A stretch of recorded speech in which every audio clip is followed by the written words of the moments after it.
নমস্কার বন্ধুরা, আজ থেকে ঠিক 10 দিন পরে শুরু হতে চলেছে ভারত বাংলাদেশ টেস্ট সিরিজ। তার আগেই বিসিসিআই ঘোষণা করে দিল ভারতের স্কোয়াড, অর্থাৎ ফার্স্ট টেস্টের জন্য বাংলাদেশের বিরুদ্ধে ভারতের যে স্কোয়াড নামতে চলেছে, যে প্লেয়াররা খেলতে চলেছে তাদের স্কোয়াড ঘোষণা করে দিল। অর্থাৎ 16 জনের একটি স্কোয়াড বিসিসিআই ঘোষণা করে দিয়েছে।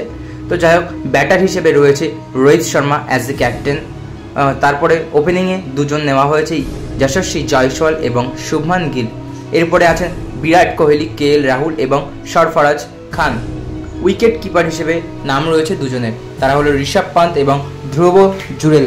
এখানে কিন্তু কেএল রাহুলকে অ্যাজ এ ব্যাটার হিসেবেই নেওয়া হয়েছে, উইকেট কিপার হিসেবে নেওয়া হয়নি। তো যাই হোক, উইকেট কিপার হিসেবে নির্বাচকদের প্রথম পছন্দ ঋষভ পান্ত এবং দ্বিতীয় পছন্দ ধ্রুব জুরেল। এবং অলরাউন্ডারে নিয়েছে 3 জন খেলোয়াড়, রবিচন্দ্রন অশ্বিন, রবীন্দ্র জাদেজা এবং অক্ষর প্যাটেল। 3 জনই স্পিন বোলিং করেন। এবং বোলার্স নিয়েছেন 5 জন, তার মধ্যে রয়েছেন কুলদীপ যাদব স্পিন বোলার, মোহাম্মদ সিরাজ, আকাশদীপ, জাসপ্রীত বুমরা এবং ইয়াশ দয়াল, এই 4 জন পেস অ্যাটাক।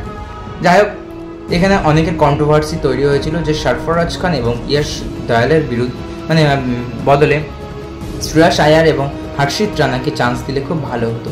হ্যাঁ, আমারও তাই মনে হয়, কিন্তু যেহেতু টেস্টে রিসেন্টলি কোনো পারফরমেন্স ভালো নেই শ্রেয়াস আয়ারের, সেহেতু এবং ইংল্যান্ড সিরিজে সরফরাজ খানের একটা মোটামুটি ভালো পারফরমেন্স করেছিল, যদিও দলীপ ট্রফিতে ভালো পারফরমেন্স করতে পারেনি সরফরাজ খান, সেহেতু সরফরাজ খান ইংল্যান্ড টেস্টের বিরুদ্ধে ভালো খেলার কারণে চান্স পেয়েছে, তাই শ্রেয়াস আয়ারকে চান্স দেওয়া হয়নি।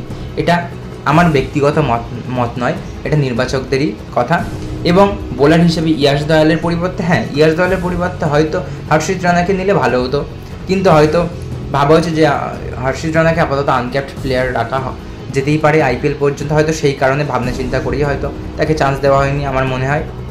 যাই হোক, এই ছিল ওই 16 জনের স্কোয়াড। আবার একবার বলে দিই, India test squad versus test series against Bangladesh: Rohit Sharma, Yashasvi Jaiswal, Shubman Gill, Virat Kohli, KL Rahul, Sarfaraz Khan, Rishabh Pant wicket keeper, Dhruv Jurel wicket keeper, Ravichandran Ashwin, Ravindra Jadeja, Axar Patel, Kuldeep Yadav, Mohammad Siraj, Akashdeep, Jasprit Bumrah, Yash Dayal. আকাশদীপকে নিয়ে গতকাল একটি ভিডিও করেছিলাম, সে 9টি উইকেট পেয়েছে একটি ম্যাচেই, সুতরাং তাকে তো চান্স দিতেই হবে। তো যাই হোক, এই ছিল আজকের ভিডিও। আশা করি ভালো লেগেছে। ভালো লাগলে অবশ্যই একটি লাইক করবেন এবং আপনার কী মতামতটা কমেন্ট বক্সে অবশ্যই জানিয়ে যাবেন। এবং আপনি যদি আমাদের ভিডিও ফেসবুক পেজ থেকে দেখে থাকেন তাহলে অবশ্যই পেজটি ফলো করে দিয়ে যাবেন।